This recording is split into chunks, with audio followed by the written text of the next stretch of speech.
Larsen, and I'm going to talk about how we can change the cannabis laws in British Columbia. I'm not going to talk so much about the medicinal benefits of cannabis and the wide range of therapeutic uses. I'm going to assume you already know about that. I'm not going to talk so much about industrial hemp and the many ways that the cannabis plant could help our economy and could help our environment and our industry. And I'm not really even going to touch so much about the harms of prohibition and the great damage that these laws cause to our society and to our people. I'm going to talk about how we can change the laws in British Columbia. And so first I want to explain who I am and what I'm doing here and where our movement has come over the last 20 years or so. I got involved in this when I was a university student, and I started a club at my Simon Fraser University called the League for Ethical Action on Drugs. And after I graduated from university, I went to work for Mark Emery, the Prince of Pot, who's now sitting in a prison in Yazoo, Mississippi for selling cannabis seeds by mail order and really for funding the marijuana movement for many years. During that time, I was editor of Cannabis Culture Magazine for 10 years, and I had the chance to learn a lot about cannabis and the culture and history and politics that surround it. In 2000 and 2001, I helped to form the Canadian Marijuana Party and then the BC Marijuana Party, and I ran as a candidate in both of those elections. And in 2003, I joined the NDP, and I created a group called End to Prohibition that works within the NDP to develop better cannabis policies and better drug policies in general. In 2005, I opened the Vancouver Seed Bank after Mark had been raided and wasn't able to sell cannabis seeds anymore. And in 2008, I opened the Vancouver Medicinal Cannabis Dispensary. And we now serve over 4,000 patients in Vancouver and actually across Canada by mail order as well. And in all this time, people have often said to me, Dana, what are you getting so worked up over? It's just a matter of time till these laws change. It's inevitable that it's going to happen. It's just a matter of time. And I disagree very greatly with that idea, because it's not just a matter of time. This kind of change is not inevitable, and there's no reason these laws couldn't persist for generations longer. It's really a matter of hard work and effort, sacrifice, time, money, energy, all those things have to be put into place in order to actually change these laws. And I feel in some ways that where we are now is reminiscent of the 1970s. In the 1970s, there was head shops and cannabis books and information all across the country. Many American states were voting to decriminalize cannabis possession and start to change the laws. In Canada, we had Pierre Trudeau and Joe Clark, Liberal and Conservative prime ministers, both saying it was time to change the marijuana laws. And in the US, we had Jimmy Carter, the president there, saying it was time to reform the marijuana laws. And yet a whole generation has gone by since then, and in many ways these laws have only gotten worse and worse, so it's not inevitable at all. And yet over the last 20 years, we've actually had a lot of successes in the cannabis movement. 2 decades ago, no hemp was being grown in Canada. Now hemp is quite widely grown, and you can get hemp seed food products and even hemp clothing readily available. It should be grown more, and it's still tied down pretty tightly with red tape, and we should be subsidizing and building on our cannabis industry, but nevertheless, hemp is growing across our country. That's a great thing. Bongs and pipes and harm reduction instruments like that are also widely available. Even though those laws are still on the books, you don't have to take an old Coke can and punch some holes in it to make a homemade pipe anymore. You can use a clean, sterile, healthy glass pipe or vaporizer or any of the other forms that are out there now, very widely available. And books and information about cannabis is also widely available, even though those laws are also on the books and are still in force. You can find out how to grow quality cannabis, how to use it safely, how to tailor what you produce and what you use for your own medical needs. And so we've had a lot of positive changes. Cannabis seeds are also widely available, even though those laws remain in force. Certainly in a big city you can get access to these things. The more rural, the more north you are, the more of a challenge you're going to have, the more you're likely to get harassed by the RCMP. And medical cannabis is also widely available in Canada. The government's actually growing marijuana. Admittedly kind of low quality, swaggy stuff, but hey, at least they're growing some cannabis. It's a step in the right direction. And we also have a wide access to medical cannabis through dispensaries all across our country as well. And even though some of them get raided sometimes, for the most part, especially in big cities, there's a pretty entrenched system of dispensaries now serving tens of thousands, if not hundreds of thousands of patients across the country. And yet for most of these things, aside from the change to allow hemp cultivation, the rest of it, the law hasn't really changed. The laws have stayed on the books. It's merely the laws are not being enforced so much in bigger cities especially, but these laws remain on the books. And to change these laws, I look to our American cousins down in the south there and how they've changed their cannabis laws. And we know about Washington and Colorado that recently voted to legalize marijuana at the state level in slightly different ways. At the same time as that happened, Massachusetts became the 18th state to legalize medical access to cannabis. That's an average of more than 1 year since California became the first state to have a referendum to legalize medical cannabis in 1996. And in every one of those cases where the American states voted to change the marijuana laws, it was against the will of their governments. They passed it despite their governors and their legislatures being opposed to it. It was never a top-down process. It was always the people getting together, writing their own law, getting the signatures, and getting on the ballot to push it into force. Now, in British Columbia, we are the only province in Canada that has a referendum system like that. Ours is actually harder to get something on the ballot here in BC than in any American state, and in fact any referendum system around the world that I know of. There's a higher threshold, a higher number of signatures that we need to get something on the ballot here in British Columbia. But the campaign against the HST showed us that it can be done, and I'll come back to that in a little bit. So what we did is I got together with a fellow named Kirk Tucson. Kirk's a brilliant lawyer. He's won us many major constitutional battles in the courts to help protect and expand medical access to cannabis and help to curb some of the excesses of the federal government's war on marijuana. And Kirk and I got together and we tried to write a piece of legislation that would allow us to decriminalize cannabis at the provincial level and start us on the path towards a legally regulated action from the federal cannabis laws. And that's entirely within the power of the federal government. The Minister of Health can exempt any person or any class of persons from any aspect of the Controlled Drugs and Substances Act for the public good, for public safety, or for public health. So there's plenty of opportunity there for them to allow us to change the laws in British Columbia just as a province. And you know, when we had alcohol prohibition, each province themselves decided whether they wanted to enter that or not. In Quebec, Quebec was the last province in and the first province out of alcohol prohibition. And that's why until fairly recently you couldn't bring alcohol across provincial borders. That dated back to the time when we had alcohol prohibition and each province had their own laws. And they can still do that now. Each province has jurisdiction over alcohol and tobacco, and if cannabis was taken out of the Controlled Drugs and Substances Act, it would also fall under provincial jurisdiction. Age limits, points of sale, taxation rates, labeling, how we deal with medical use, all those questions would be dealt with by the provincial government. And so along with demanding the federal government change the law or let BC go our own way, this legislation also sets up a provincial commission. And this commission would be mandated to figure out what the laws and rules and regulations around legal marijuana are going to be, to answer all those questions. And they would have hearings and talk to experts and talk to the public and do some research and come up with a proposed set of rules and regulations that we could put into place. So that when the federal government does say yes, when they change those laws for us, we have a system in place to go with. We're not then scrambling to figure out what it's going to be. We want to shift the debate from whether or not we should change the cannabis laws to what are we going to change them to? What are the new laws going to be? Let's figure that stuff out. So this legislation would tell police to lay off cannabis users, would treat minors in possession of cannabis the same as if it was alcohol, would call upon the federal government to change the cannabis laws and let BC go its own way, and then set up a commission to figure out what the details around legal cannabis are going to be in British Columbia. But how do we get this law passed? How do we get it on the books? Well, I talked about the referendum system, and certainly that would be great. We could also lobby our provincial government. There's no reason Christy Clark couldn't pass this law tomorrow.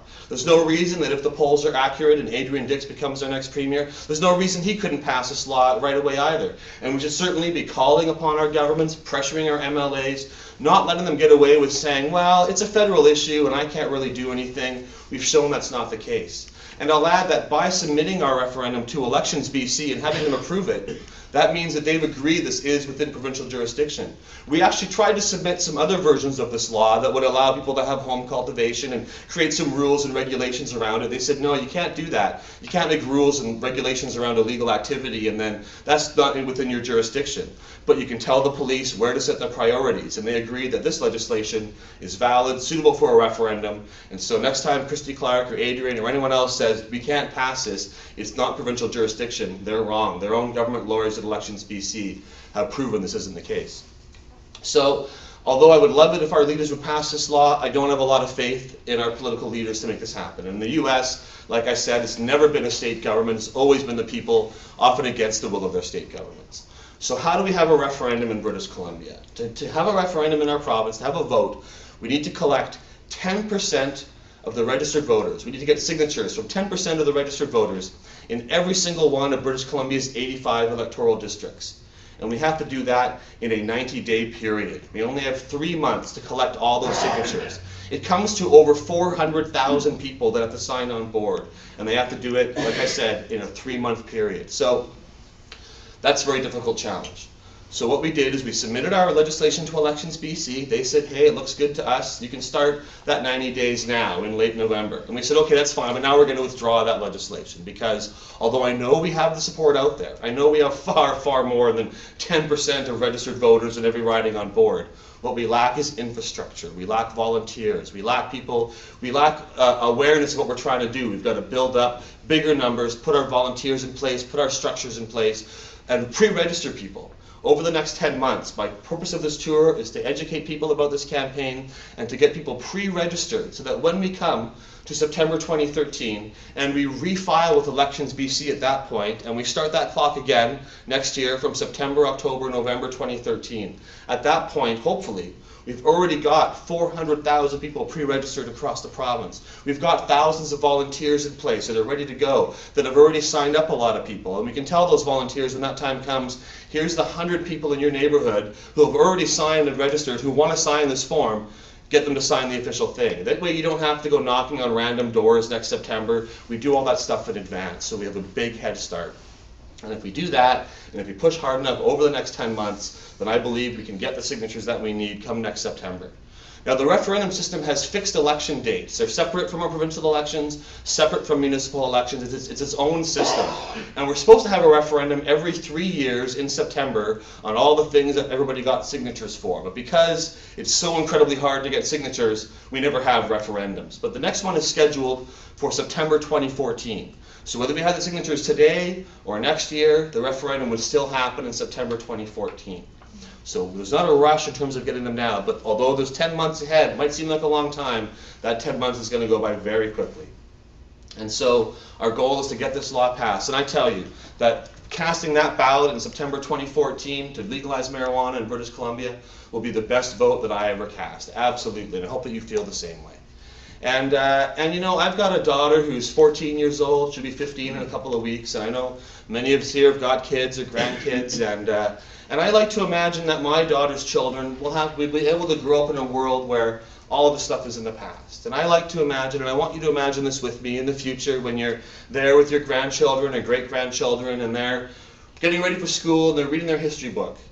And they turn to you and they say, Grandma, Grandpa, is it true that I'm reading here that when you were a kid that cannabis hemp was illegal and people would go to jail for growing this plant, but I know our house is built out of hemp fiber, and I know that the bus that takes me to school runs on hemp fuel, and I know that we had hemp seed granola for breakfast, and I know that you use medical cannabis to help treat the aches and pains of being a senior citizen. So how is it that people used to go to jail for growing this plant? And I want you to be able to say, you know what, people did used to go, and our prisons were filled with people who grew this plant. But when the Sensible BC campaign came to my town, I got involved and I made a difference. And I worked my ass off and I gathered signatures and I talked to people and I made sure that that law passed so that you would never have to know what it's like to be harassed or arrested for what herbal medicine you use or for what plants you choose to grow in your garden. That's the future that I imagine for myself and for my children. Let's not have to tell our grandkids, yeah, sorry, we didn't get it done. I'm sorry, there's now a mandatory minimum for smoking a joint and you're going to go to jail for 6 months for possession. Let's not have that be the nightmare future. Because, you know, none of us here, the oldest people here, have never lived at a time when cannabis is legal. These laws have been around longer than all of us have been alive. And sometimes it almost seems normal that cannabis is illegal, like it's the way it's supposed to be. But I tell you it's not. It's terribly abnormal. And when we change these laws, when we look back on this time in history, we will see the incredible harm and damage that cannabis prohibition and the drug war has done to so many facets of our society, and so many ways that these things cause great harm. We can end that over the next couple of years. I've been doing this a long time. People have often said, oh, it's going to happen any day now. It's going to be just a few more years. And I've always thought I'll be lucky to see it happen in my lifetime. But really, for now, for the first time, I can see a path from where we are now to where we want to be. and the votes in Washington and Colorado, the incredible support from the Union of BC Municipalities, all the cities and towns of British Columbia coming on board, the former mayors and attorney generals, political leaders from both sides of the spectrum, from both caucuses are coming out for this. There's very broad support for this in British Columbia. We can get over the top. Let's not let it be like the 1970s when everybody thought it was going to happen and nothing happened and things only got worse. Let's change these laws now. We can do it in the next couple of years. I hope you will join me in this effort. I hope you'll grab some of our information, especially the sign-up sheets in the back that have got the paperclip on it. It's got a lot of information about how you can help, what you can do online, what you can do in your community, how you can get involved. What I want people to do is to register your friends and family, sign up people, talk to people about it. Get them to fill out, go online and fill out, or fill out the piece of paper. You can mail that back to us. It's got the information on the bottom. You can scan it, send it by email. You can type them in yourself and send us the information. But we need to register 400,000 or more people all around the province to make this work, to make this dream come true. I believe we can do that. We've got incredible support around this province. But we can't do it all myself. We need motivated, dedicated people volunteering their time and energy in all the communities in British Columbia. And everywhere I've gone, the 30-odd cities I've been to so far, I've always sent people away with these sign-up forms and a gleam in their eye that they're going to get involved and make a difference. So I hope you'll join me in this effort. I'm happy to answer any questions about this campaign or just about marijuana and cannabis and medical cannabis or how Mark Emery's doing or whatever you want to know. But thank you very much for being here. I appreciate your attendance. Together we can change these laws and we will do it, you and I together. Thank you very much. Go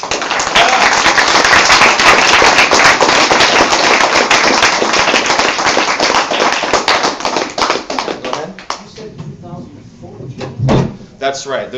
We will be collecting the signatures in September of 2013. That 90-day period starts then. If we succeed, the referendum will be held in September 2014. So that's the process. We'd have another year. The government of the day could say we're going to have it earlier if they wanted to, but under the legislation, that's the way it's structured. So they'd have no choice but to do it then ultimately. And can't municipalities also suggest to police forces that? They can, and you know, we just signed a new contract with the RCMP, and Shirley Bond, our Attorney General, said over and over again, this new contract gives the cities and municipalities of British Columbia far more power over their policing to control spending and to set priorities, and it gives the province more power to do that. And so, absolutely, I would love it if more municipalities would start, and they've already endorsed decriminalization, moving to legalization, all the Union of BC municipalities, and they haven't endorsed that specifically, but that hadn't really launched. We were just getting going when they did that, right? But I've had, at every event, usually there's at least one city councilor that shows up. I don't know if we have any city councilors here today, maybe not. But usually I get a couple coming to some of our events anyways. And there's absolutely a lot of municipal support. And part of our campaign in January will be reaching out to all the municipalities, sending them all a package about this, and hopefully getting more endorsements and support for this effort. Yeah, Nikki? Well, regarding the mayor and city council, the mayor still believes everything the RCMP tells you here, so they're kind of out to lunch.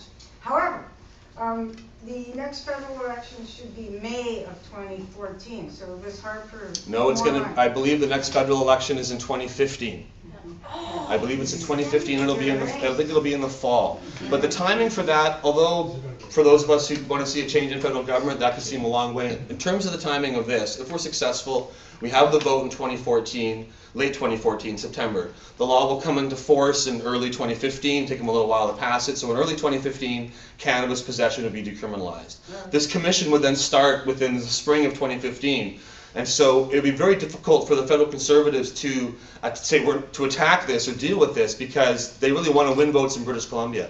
If we win a referendum on this, even people who aren't really into cannabis will say, look, we had a referendum, you should do what we voted for, right? I think it will galvanize support broader than that, even if you're not passionate about it. Look, they had a referendum, let's do it, right? So I think it'll be hard for Stephen Harper to campaign against that. It'll make sure that this is a big issue in the next federal election, and I'm sure other provinces will also want to come on board once they see the success that we're having here in British Columbia.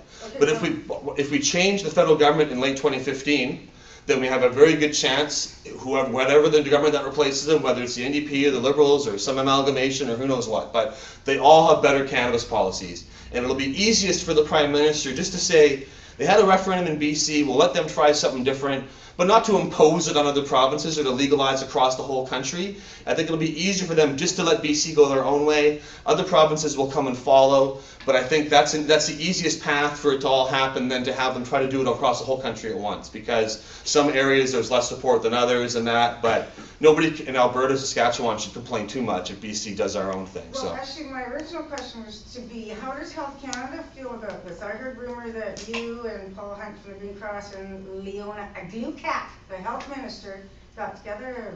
I've never met Leona Glucak. Oh, okay. I have very little interest in working with Health Canada or in any of that stuff. I'm glad others do. I'm part of a group called the Canadian Association of Medical Cannabis Dispensaries, and that group is made up of dispensary operators and people across the country who are trying to set up a set of protocols and standards so we can certify dispensaries and create kind of a network that are more solid together, and that we can define what a dispensary should be and what the protocols they should use to operate, and try to make sure everyone's living up to that.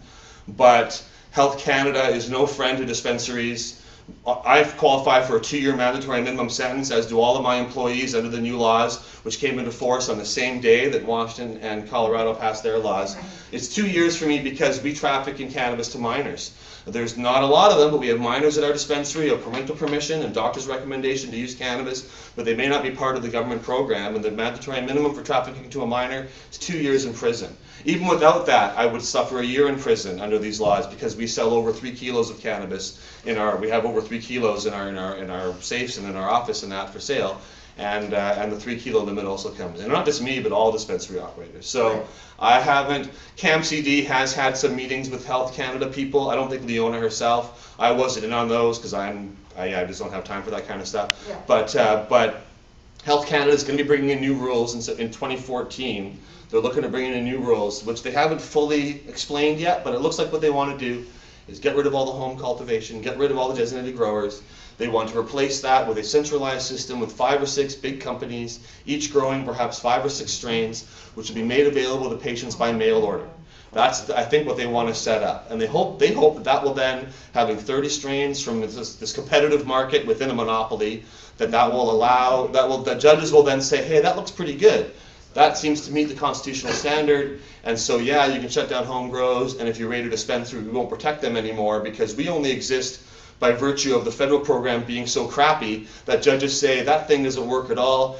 Patients have a right to medicine, therefore what you're doing is constitutionally protected. Well, once there's a federal program that works, yeah, we're not protected anymore. No, obviously, but if they're going to hire prairie plant systems again, which they do, which screwed up in the coal mine 10 years ago, there's, nobody's going to buy their crap anyways. Well, I agree with that, absolutely. And also they're not allowing patients to buy extracts or lotions and creams or foods. Kirk Tusaw recently won a court case in Victoria about extracts and that, and the result of which is patients can now make their own.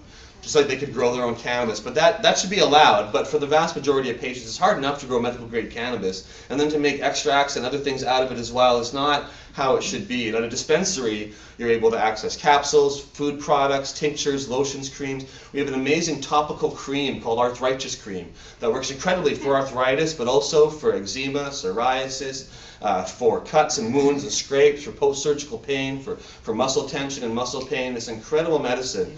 And that kind of product, there's no psychoactivity. I don't think even if you ate the jar of the cream, which wouldn't be very good anyways, you're not going to get high off it, but it's an incredible medicine. And that kind of product in a legal system, I think, will be sold in London Drugs and be widely available. Whether or not people like cannabis, that product, I think they would just use it because it works so well. But, and in a fully legal system, I really think we'd probably move away from smokable cannabis to other forms of using it, not necessarily through the law, but just because for most of European history, people use cannabis in tincture form. And although smoking can be really good medicine, there's a lot of other good ways of using it too, and prohibition really leads people to smoke their cannabis more, because if you buy a bud, you look at it, you can judge the potency and quality pretty good by looking at it. But a cookie or a tincture or a capsule, it could be anything, right? So if you're buying it on the street, you're going to want to buy something you can identify and use most efficiently, and smoking it's also the most efficient way to get a lot, or even vaporizing it's even better. But in a legal system, I think people will tend towards tinctures and cookies and capsules and skin creams and those kind of things more. But they should all be available, certainly. Anyways, yeah. Speaking of the legal system, how is Mark and when is he coming home? Well, Mark's in a prison in Yazoo, Mississippi right now, and he should be home in summer of 2014. He's going to apply to come home sooner. He applied once before. The U.S. government turned him down. You have to give a 2-year wait before you can apply again. So he's applying right now. I'm not very optimistic he'll come home sooner. The U.S. government has to agree, and then Vic Taves has to agree. And I just can't see both of those things happening in a timely fashion, right? I think he's going to apply anyways, and he has to apply anyways, and why not, right? And we can protest and push, and you never know, miracles might happen. But all things being equal, as long as he gets his time off for good behavior, and so far he hasn't had any bad behavior problems or anything, so he should be out in the summer of 2014, just a few months before our historic vote to legalize cannabis in British Columbia. And but I'll tell you one thing about Mark's journey through the U.S. prison system has shown me is the difference between privatized prisons and government-run prisons. And although the government-run prisons are no cakewalk and no easy time or anything, it's much different than a privatized prison. And he first was in a prison in Georgia, and that was a privatized prison run by the Geo Group. That prison was awful. They were locked down a great deal of the time, far more than they needed to be. No books in the library, no musical equipment in the music room, no chance for rehabilitation. Everything was busted and crappy. The food was terrible, and it was all about nickeling and diming prisoners to make little bits of money off them so that they could profit from that. And Mark was eventually complained about stuff and started getting attention, so they shipped him off to Yazoo, Mississippi, where he's actually in a medium security government prison. He only qualifies for minimum security, but he's fairly happy there. He's got his own cell. He's not double bunged like he was in the other one, where they cram everybody in to save money. And there's books in the library. They made him get his high school diploma. He dropped out of high school, so they have a program. The prisoners have to get a high school education, which is a good thing, all things considered. And it's just a better place to be in terms of they're not locked down all the time. Food's not amazing, but at least there's some food that you can eat. And you know, these privatized prisons are very dangerous, and this trend towards policing and imprisonment for profit is a very dangerous trend that is coming to Canada as well. And it manifests in many different ways. For police, it comes about seizing property and seizing homes and being able to keep those assets for the police force. And in the U.S., this is a very widespread phenomenon where police are empowered to keep the assets they seize. So who's got stuff? Murderers and rapists and arsonists don't have a lot of stuff, but marijuana growers and drug dealers do. So they focus their resources on those people so they can get their houses and cars and keep these assets. And in some American states, the state has said, well, this is a problem, so we're going to change it so all those assets that are taken go to the school system so the police don't have a motivation. And in those states, the federal government then comes in and says, hey, charge them under federal law, and we'll give you half of whatever you take. So there's a definite corruption of the policing system, and that's happening here in British Columbia. And you know, when the Liberal government says, oh, we can't do anything, it's federal laws, but when it comes to tightening the screws, oh, they're right there for that. And so it used to be, to take your property, they had to convict you of a crime, and then show that you bought your property with the assets of that crime, and then they could take your stuff. That was too hard. So then they said, we'll do it in civil court. We'll just sue you. And in a civil court, it's based on the balance of probabilities. So if you probably did something, that's good enough. In a criminal court, it's beyond a reasonable doubt. It's a much higher standard of proof. So instead of charging you, they just sue you in civil court and take your assets that way. They're doing that to the Hells Angels with their clubhouse right now. Well, no one's going to shed too many tears for the Hells Angels, but that's who they start with because no one will shed tears for them, but they expand it to everybody else over time. It's always how it goes, right? Mm-hmm. And then the Liberals changed it after that, so that all they have, if it's less than $5,000, a police officer can take your assets with only a bureaucrat signing off on it. No judge is involved. Then if you want to get that stuff back, you have to get a lawyer and go before a judge, which will almost invariably cost you more than $5,000 to do. So essentially, if a police officer thinks that you've got $3,000 in your wallet, you must be a drug dealer. No, it's my life savings. I was going to go buy doesn't matter. I'm taking it. You go to court, get it back. And so that's really a bad trend happening. And with the prisons, it's a very similar trend as well. The imprisonment for profit, forcing prisoners to work for very low wages, which are then confiscated by the warden as charged for room and board. Mm-hmm. And where prisoners are then competing with outside labor, and in many American states, the government mandates that they must buy certain things from prison labor. Most of their army stuff, uniforms, a lot of police uniforms and things are made by prisoners under mandate. You don't have to do it, but the warden who is hiring you is also the one who decides if you're good behavior or not. There's a lot of pressure to comply. And some of these prison companies like Geo Group are now going to American states that are cash-strapped, and they're going, we can run your prison system for you, we'll save you a ton of money. We just need you to contractually agree to a 90% occupancy rate for the next 10 years, and we'll run it for you great. And so now we're basing our imprisonment rates not on who actually deserves to be in jail, but on corporate profit, and that is a terrible trend.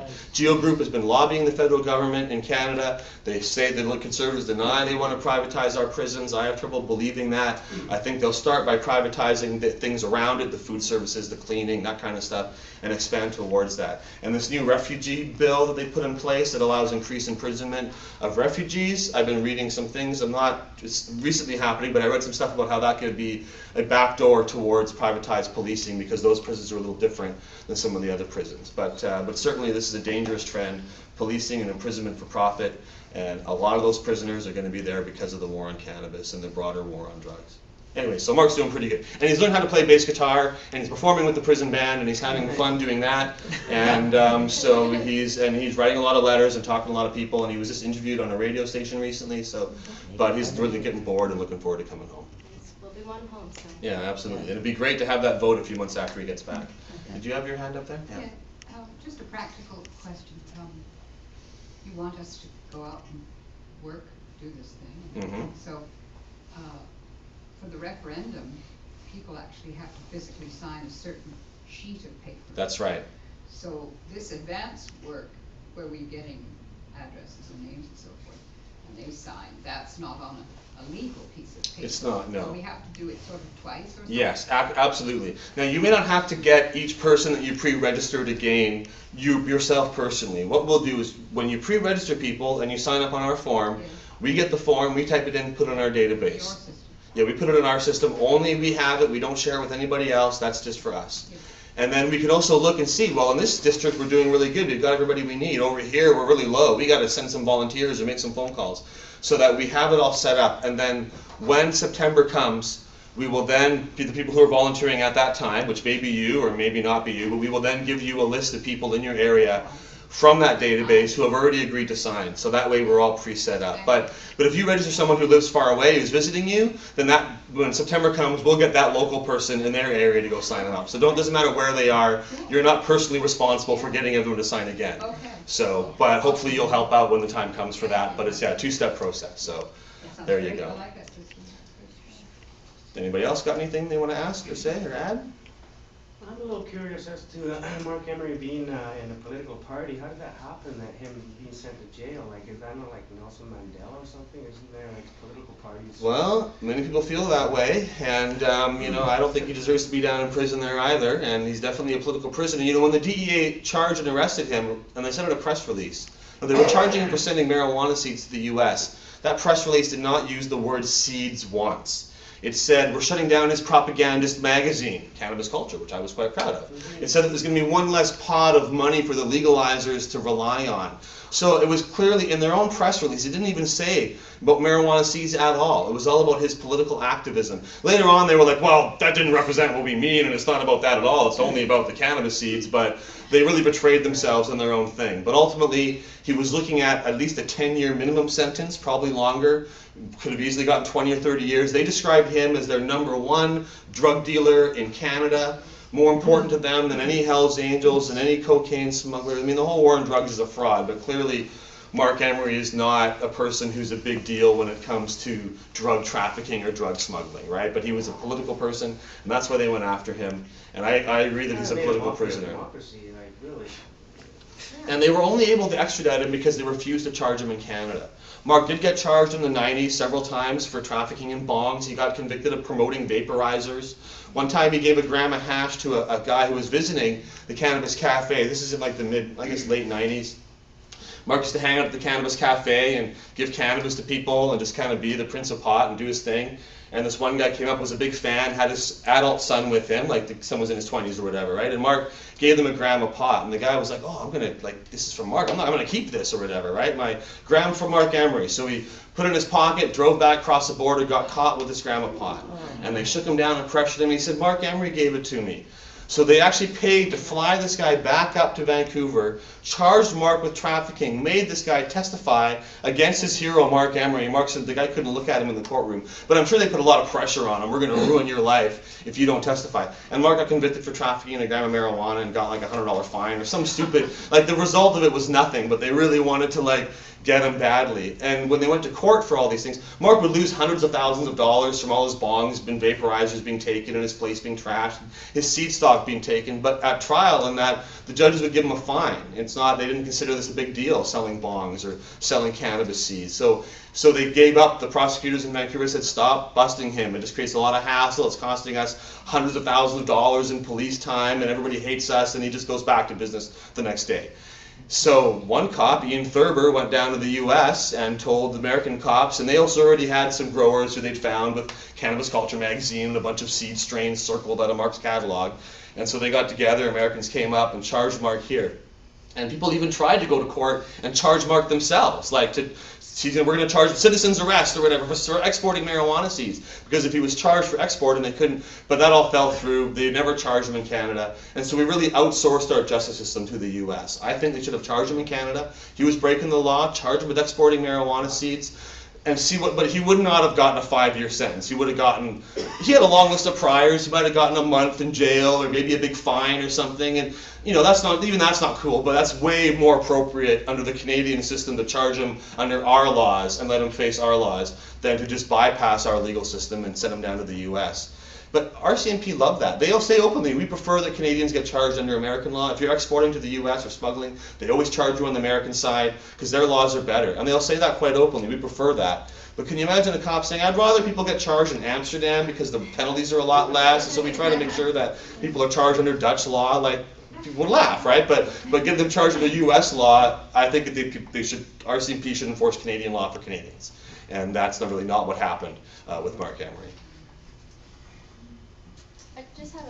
I just wanted you to clarify a little bit. I've been online and there's a lot of people bashing the Sensible BC campaign. They're saying that this is kind of rooting the legalization campaign that has been going on for the past 20 or 30 years. And I'm sure you know of the guy, John Chavlik. And he's saying that this will not work. And so I was just wondering if you can clarify on how this can work compared to their legalization. Well, John Chavlik has a very personal vendetta against me and doesn't like me for some misunderstandings that happened about 10 years ago, which I'm not going to get into, but nevertheless, he's a very persistent fellow, absolutely. But I would say this doesn't distract from anything else. But if they want to lobby Stephen Harper to change the marijuana laws, go right ahead. I don't think you're going to have a lot of success. If they want to wait till the Liberals come in or the NDP comes in and then lobby them to change the marijuana laws, they'll have more success probably. But I really don't, even though they're both talking about it, I have trouble thinking that they're actually going to legalize cannabis right away all across the country. And us having a referendum in BC to decriminalize cannabis possession will only make it easier for the Prime Minister to then legalize it across the country. How is that going to make it harder for them if we voted to decriminalize and change the laws and actually to legalize, really? We call it decriminalize cannabis because that's the first step in what we're doing. We can't fully legalize as a province, but the goal, as I've explained, is to create a legally regulated system in BC, which I know will spread across the country. So I don't think there's any contradiction between supporting this campaign and also lobbying the federal Liberals and NDP and the Green Party and whoever else, right? The Bloc Québécois should be pushed at it too, But I mean, I don't see any conflict between those things. I think it all reinforces each other. Well, legalizing, you can still go to jail, though. Decriminalizing means no punishment. But legalizing, if you're not really playing by the rules, what's legal, you could still find yourself going to jail. Well, I mean, under our proposed decrim, it's only about possession. The other things stay in place. I think there's got to be some kind of rules around legal cannabis. At least at first, there's going to be certain rules. And I'll say, although we don't specify the model we're looking at, I like the wine model for legal cannabis. I like the idea of the way we regulate wine. If you want to set up a winery in your own home or make some wine for yourself and your friends, you can do that. There's a limit on how much you can make, but beyond that, there's not really any taxes or special regulations. You can share that wine with your friends. You can use it for yourself. That's all cool. If you want to go to a U-brew place, you can have someone else help you with it, and you can produce your own wine for yourself there. Anyone can open a winery. There isn't only 5 government-run wineries. There isn't any kind of monopoly. Anybody can start a winery, but you got to have the good product. You got to be able to compete. You got to have something that's out there. The government's the primary buyer and seller of wine. They're not the only one, but they're the main source of buying and selling it through liquor stores. The same bottle of wine can cost you almost nothing if you make it in your own home. It can cost you more if you buy it in a liquor store. It can cost you even more in a fancy restaurant after dinner. I like that kind of cannabis model. People should be able to grow their own cannabis. To start with, there should be some kind of limit, a number of plants, or better yet, a number of square feet or square meters per household. If you make it by number of plants, people will tend to grow really large plants. It makes more sense to me to define it by a square foot, but whatever. People should be able to grow a certain limited amount.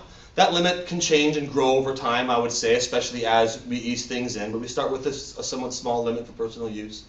And then people should be able to get someone else to help them grow it. They should be able to buy it in a store. They should be able to get it for medical use if they need. They should be able to have a nice joint after dinner in a fancy restaurant. That's cannabis. Or use a vaporizer perhaps in a restaurant after dinner or something like that. All those options should be available, and the cost and the tax rate would be different at each point, right? But that's the kind of model that I'm working towards and what I'd like to see put in place in BC.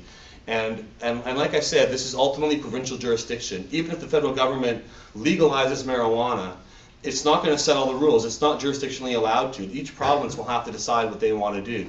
So why not get a head start in BC and figure out what we're going to do, so when they do it, we can have this.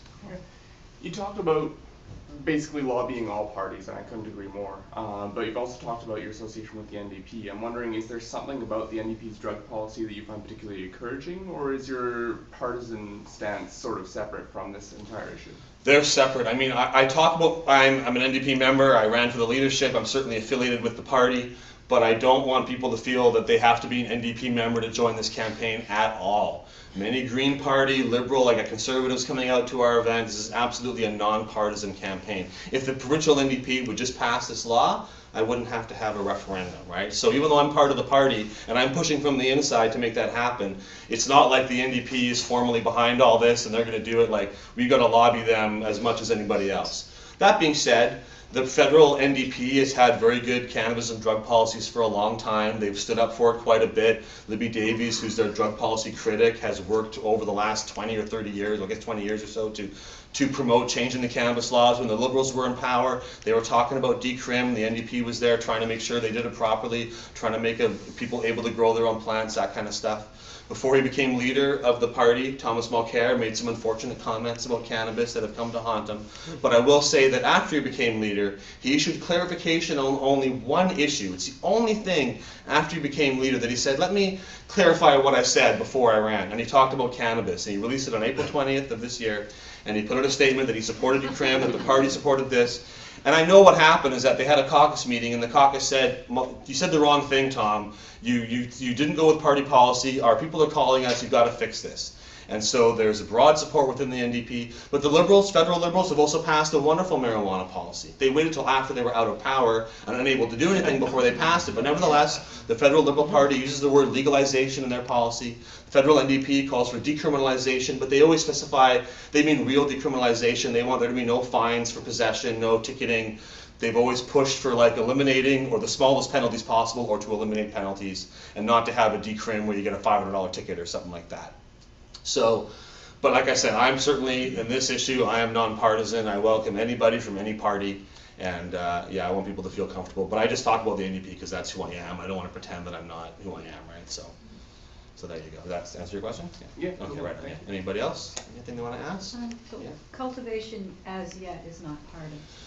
Because we can't set rules and limits, we would only been able to tell the police, ignore all cultivation in BC. And while some of us might like that, probably that wouldn't fly. It would create a system of people would be growing too many plants.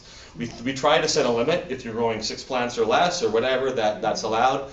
But we were told that was outside of provincial jurisdiction to create that kind of a regulatory system. Because I would have preferred that if we could have added in that you can grow 6 plants, that would have been great. And in fact, that's what I like about Colorado and not so much in Washington. In Washington, they've decriminalized or legalized possession of an ounce, which is great. And they're going to set up government-run stores to buy it, which is also good. But they should also allow people to grow their own. And in Colorado, they allowed possession of an ounce and cultivation of up to 6 plants in your own home. And they put it in their constitution. The average person is not going to bother growing their own marijuana if they can buy a quality, reasonably priced product at a place. But it'll keep the price down. If people can grow their own, the more expensive it gets in the mainstream, the more likely you're going to start, okay, I'm going to grow my own now. If it costs too much, people are going to go towards home cultivation. But if the price is reasonable and the quality is good, then the average person is not going to bother growing their own cannabis. But I think it should be allowed. I'm all for that. What made me ask about it, you did mention it apparently in 2014, even if you have a license? That's where they want to go. Not even one plant, you go to jail, mandatory.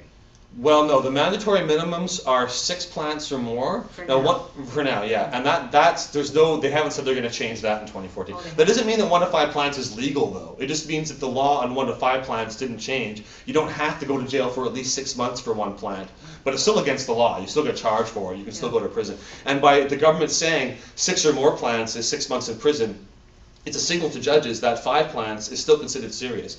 We will see sentences for smaller amounts of plants also go up, even though the law didn't change those, because it sets a tone from Ottawa that this is a serious offense, to be treated in a serious way. But yeah, in 2014, their intent is to eliminate home cultivation for medical Up users. the licenses and then make that illegal. And so if I was someone who got my license, I'd be quite upset. I worked hard to learn how to grow marijuana. I invested in lights and equipment, maybe lost my first couple of crops learning how to grow. Finally, I'm able to grow some quality medicinal grade product for myself. Then the government says, oh, you can't do that anymore. Throw all that away. And oh, by the way, you're on a list here that we have of all the growers. And so that's very difficult for a lot of people. That being said, there's going to be immediate court challenges, I'm sure, against these new rules to fight that. Hopefully we can take it out. I'll get to one more thing I want to say, is that the main problem I see with the Health Canada system, and there's many, but one of the big ones, is that designated growers can only grow for 2 patients at a time. It used to be only 1. It was a 1-to-1 ratio. We went to court and fought that, and the judges said, you're right, that's a ridiculous rule. We're striking out that. So the government said, okay, 2. You can grow for 2 patients at a time. It's very difficult to make a living or any kind of profit growing cannabis for 2 people. It's not going to work. But if you were able to grow for 100 patients, it would solve so many problems. Municipalities don't like people growing small amounts of cannabis in their own home. So that should be allowed. But if someone could grow for 100 patients at a time, they're going to do that in a warehouse or a greenhouse or a big space. And that would get the price down. It would enable people to find good growers to work with. The quality would increase, and it would create a much safer, better system for everyone. But they have that crazy limit on it.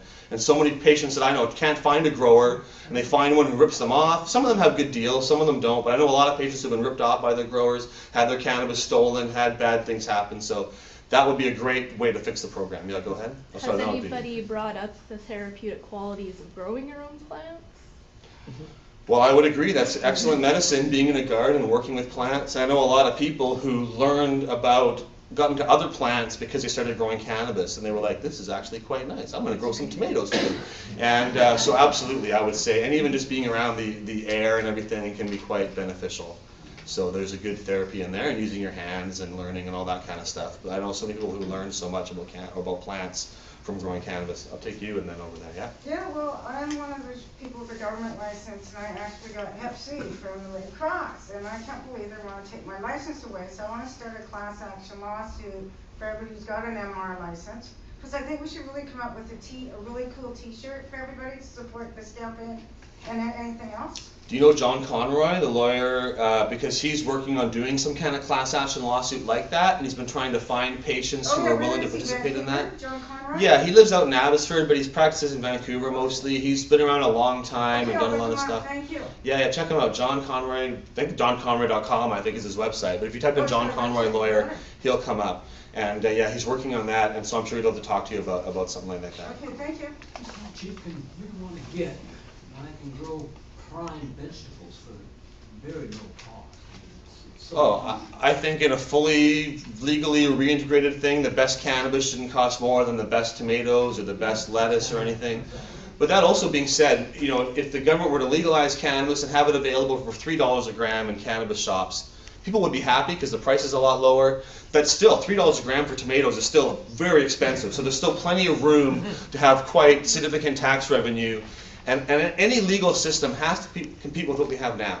So we already have a robust cannabis industry. If the government sells you pot for 20 bucks a gram, that's half the potency, no one's going to want it, right? The price has got to be equal or lower. The quality's got to be equal or better. And I certainly don't want the government growing cannabis. They don't brew alcohol. They don't grow tobacco. The government should not be involved in growing cannabis. That would be, I think, a bad way to go. Anybody who doesn't smoke pot can't grow it anyways. It's a given. If you don't smoke it, you can't grow it. That may be, I don't know. But anybody else got any questions or anything? I think we were going to end around 3, were we not? And we're getting close to 3. I think that was the timing. I don't want to stop, so I'm not sure. But thanks everybody for coming. I'll be here after if you want to chat with me a little more. Please grab some forms from the back, take some sign-up sheets, get your friends and family to register. Go to sensiblebc.ca, follow us on Facebook, follow us on Twitter. But the best stuff to post on Facebook and Twitter is things you actually did in the real world to sign up people to our campaign. We can do this together. This is an amazing turnout today. I want to really thank you all for coming. So I'm here afterwards if you want to chat with me a little more, but I feel very inspired by the turnout here today, and we're going to make this happen. So thanks for working with me to make this happen.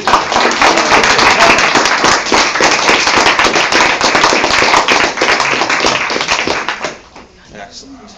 Dana, I could email to my friends in Dawson Creek and have them go to your database. Absolutely.